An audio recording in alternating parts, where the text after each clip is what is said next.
Hey, David Brewster here with an episode of Chordplay, and this is part 2 of the Chords of Headbangers Ball. And when I was a kid, I used to love getting guitar magazines in the mail, and then every weekend my sister and I would watch Headbangers Ball, and we were glued to the TV. We would record it, we'd get so excited, sing along and get excited, if we'd see a different video. And it really was kind of an important part of my early, musical education. As strange as that may sound, like, you learned, from watching MTV, but I did, aside from hearing, guitar solos and riffs and all these rock songs, it was just the imagery and the visual, presentation. There was like live concert footage and, all these scenes of parties and driving in cars and, just crazy, 1980s and early 90s, rock and roll debauchery. But I loved it. I just lapped it up like a dog when I was a kid. And definitely MTV was a big part of my early, middle school and high school years, for sure. And there's a lot, aside from just the musical impact, it did kind of help me understand, like, the world was a lot bigger than I realized, when I was like 12 or 13 years old. And, watching some of the footage and the videos and some of the reaction from people in the crowd, or the people that would interview bands, I totally had a crush on Daisy Fuentes. I think I still have a crush on Daisy Fuentes. As far as Headbangers Ball itself, you had Adam Curry or Ricky Brackman, and honestly, my sister and I were kind of really watching during Adam Curry's reign, during the show. And Ricky took over, and I definitely remember continuing to watch, in high school and eventually in college and stuff like that. Eventually the show was gone eventually. But you do have two camps, kind of the earlier, Headbangers Ball with Adam Curry and some of the later, kind of early 90s to mid 90s with Ricky Brackman. And aside from the hosts, some of the guest hosts were completely random. And you'd have everybody from Ozzy to Alice Cooper to Sam Kinison to Joe Satriani or Steve Vai or whoever, hosting the show. And that was exciting.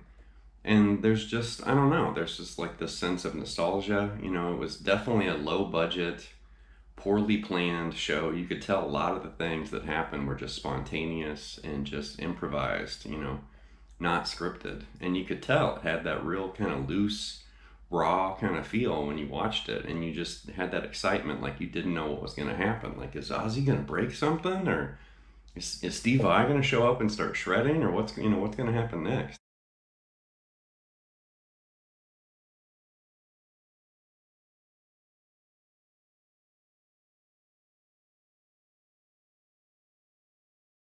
With the opening that was Get It On by Kingdom Come, and definitely Kingdom Come was kind of targeted, back in the day because they sounded a lot like Led Zeppelin.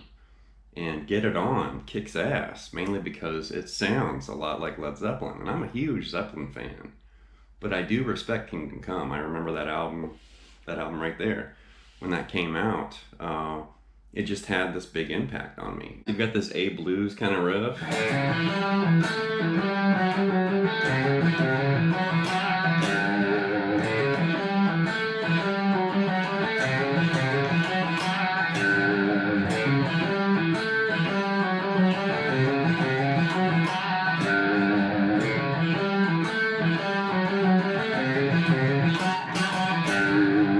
It's a little different the very last time, and then it moves into that chord riff.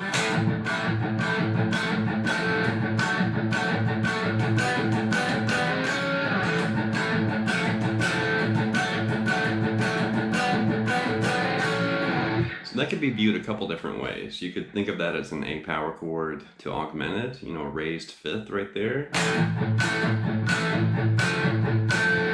You could also think of that as a little piece of F over A. Either way, A augmented or F over A.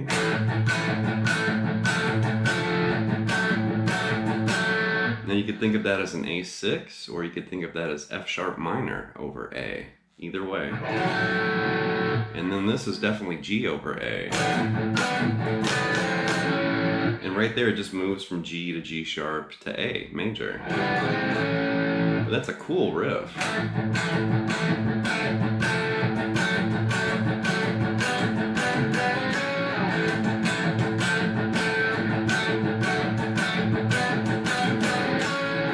That's a great album too, by the way. Next up we have the song Inside Out from the band XYZ, and it's something like this.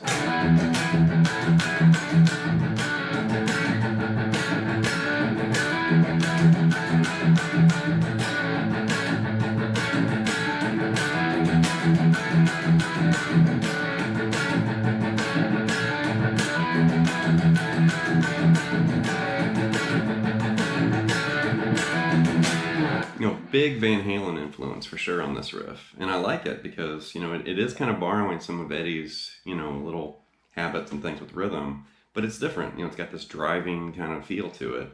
But we're hammering on from, you know, a partial D to a partial E. And then right there you've got, you know, E sus4 to E major, and then kind of a D over E right there.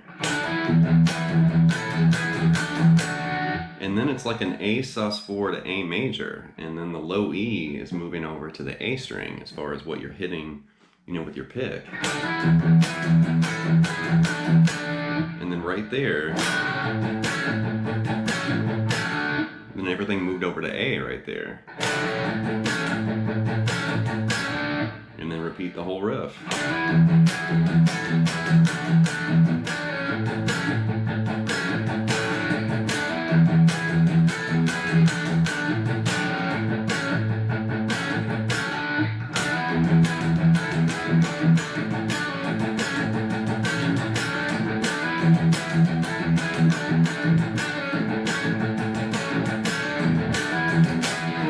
This is Scared from Dangerous Toys, and something like this.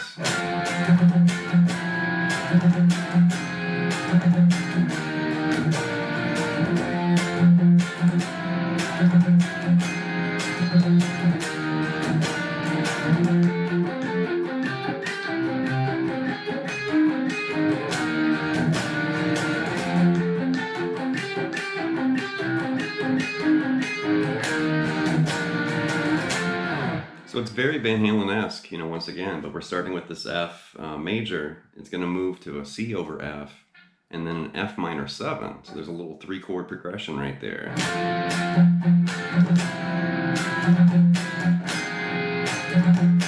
And then an E flat major to a B flat over E flat. Something like that.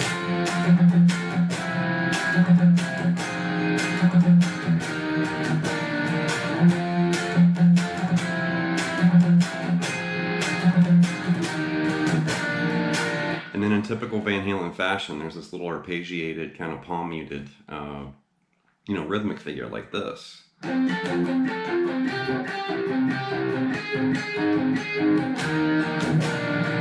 that's just outlining those chords again, you know, F major, and then it's going to move to C major, and then it's going to move that little piece of F minor 7.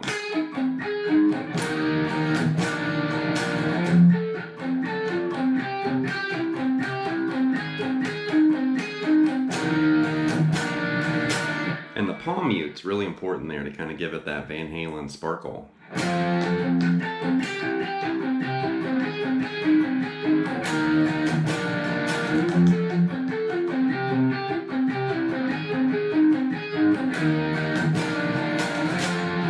Alright, next up we have Smooth Up In Ya from the Bulletboys. Definitely that first Bulletboys album was killer.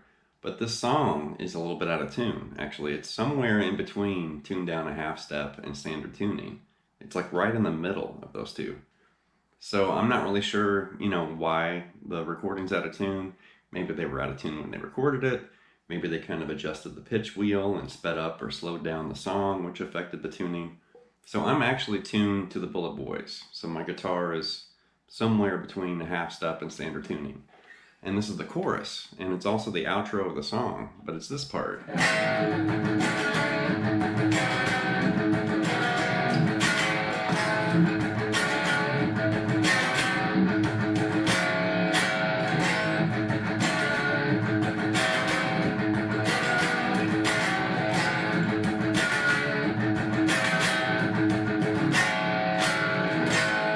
Now it's important to note that the bass and the guitar are locked in together during this tune. And sometimes the guitar dictates, a change in the chord progression, and then sometimes it's the bass that dictates a change in the progression. So it starts with this A power chord, we're moving to a D over A, C over A, and then there's like a little piece of G over A, and then the D to C over A again kind of quickly. So the first half.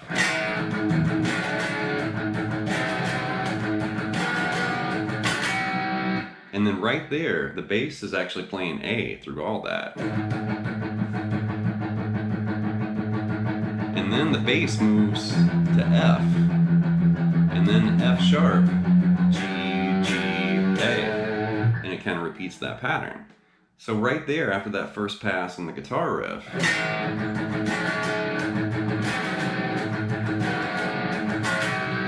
it's actually going to move to an F over A right there, or you could also think of that as A augmented, but since the bass moved to F, I'm thinking that as F over A. And then basically a D over A to a G5 over A. Really crafty guitar part, and you really don't notice, the complexity until you get in there and you start working on it, and it's like, oh, that's crafty, having the bass and the guitar kind of play tag or whatever.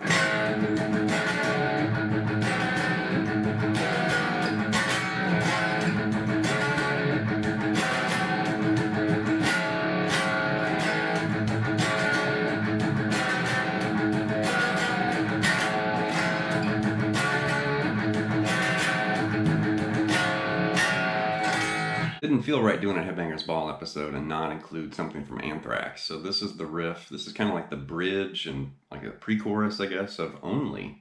And they played this a lot on Headbangers Ball in the 90s for sure. But the bridge part's really cool, and we're going to look at the kind of the chorus part too. Cool tune, and I love Anthrax for sure. Something like this.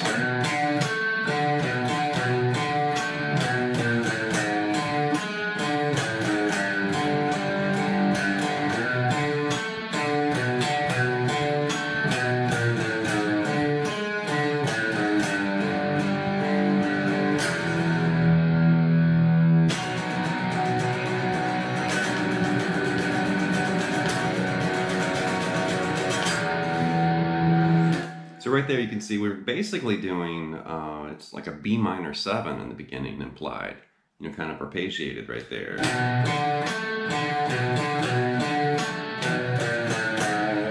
So that's interesting, have that little piece of a chord in there.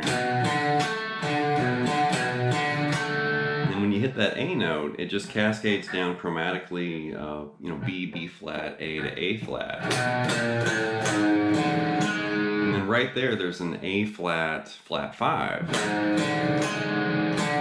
And then you're going to move from A to A flat to G. And that's just the G power chord, kind of spelled out right there. So that's interesting on its own.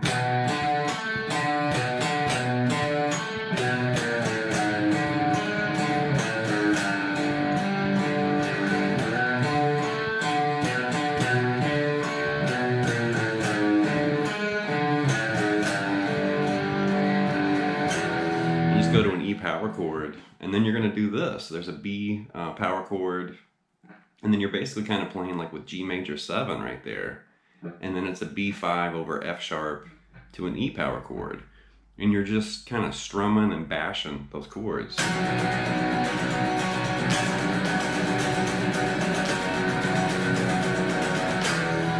And you could basically think of that also as, a B5 over G, But I'm thinking that more, you know, like G major 7, you know, which sounds really good in there.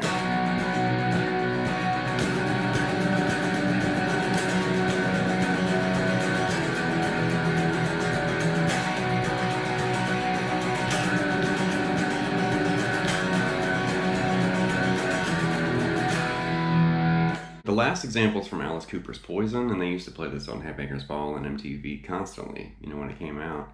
And there is, you know, kind of the authentic way. I think it's a little bit easier to play than the way I'm going to show it here. But I learned this song originally by ear, and I noticed, you know, this kind of bigger stretch, and I was working with these sus2 or add9, you know, kind of shapes and fingerings, and my hand just gravitated toward that fingering. So I've approached this more like a picking and fingering, you know, workout or exercise. Because there is an easier way you can play it, but I chose to play it the hard way, like this. And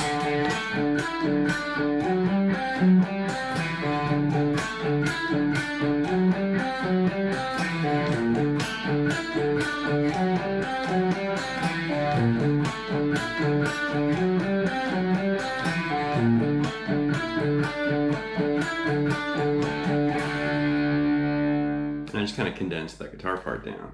But it starts, and you're kind of flirting with this D sus2 and a D5, but you're doing it like arpeggiated, you know, melodically. And then this, you know, if you thought of that as a chord, that's kind of like a C5 over F sharp. And that real dark and ominous sound. So it's an implied chord. They're not actually playing the chord. They're just kind of picking or moving through those notes. You know, F sharp, G, and C. And you could also do it like that. But once again, I'm trying to challenge my hand and, you know, work on some stretching there.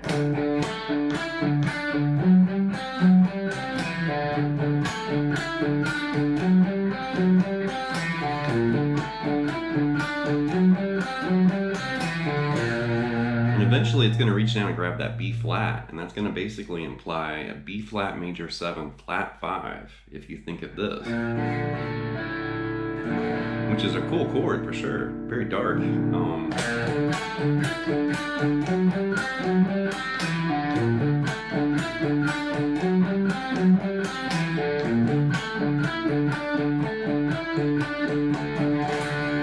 it just kind of ends there on that D power chord. You know, for me personally, it was kind of important because, you know, I discovered it early on, not very long after I started playing guitar, and it just influenced me and inspired me, and I would get excited, you know, and then anticipation of like, what's the next video, or who's the guest, or is anybody going to play guitar in this episode, or something, you know, random going to happen.